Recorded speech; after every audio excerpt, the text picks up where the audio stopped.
beginning, God creates the heavens and the earth in 6 days. He makes Adam and Eve, who spend their days with God until they give in to temptation by eating from a forbidden tree. Sin enters the world, and things get so bad that God floods the earth and starts over with Noah and his family. Years later, God calls Abraham to follow him with the promise to make Abraham the father of a great nation. Abraham obeys, and God gives him a son, Isaac. Isaac's son Jacob has 12 sons. Joseph, Jacob's favorite, becomes second in command of Egypt.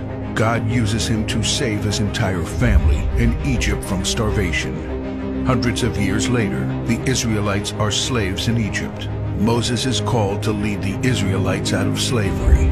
Joshua takes over after Moses and leads the people into the promised land. After Joshua, God raises up judges, temporary military leaders like Deborah, Gideon, and Samson, who protect and fight for God's people. The people tire of this leadership, and they call for a king.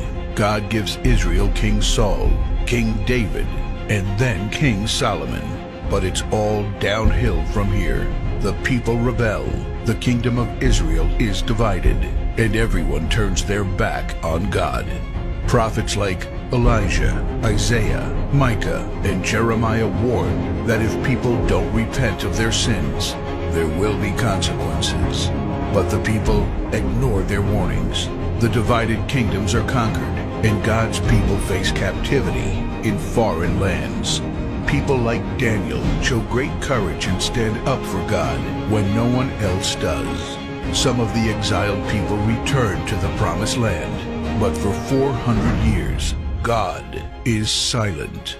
No prophets, no miracles, and no angel visitations.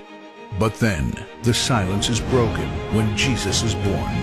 He lives a perfect life, teaches truth, and performs miracles, proving He is God.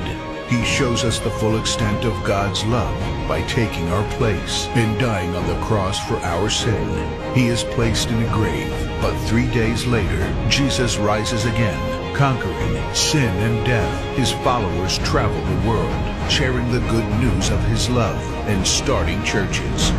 We now are part of this story, and we have the chance to change the world and share His love, because one day He will crack open the sky and He will return. It's the greatest story ever told.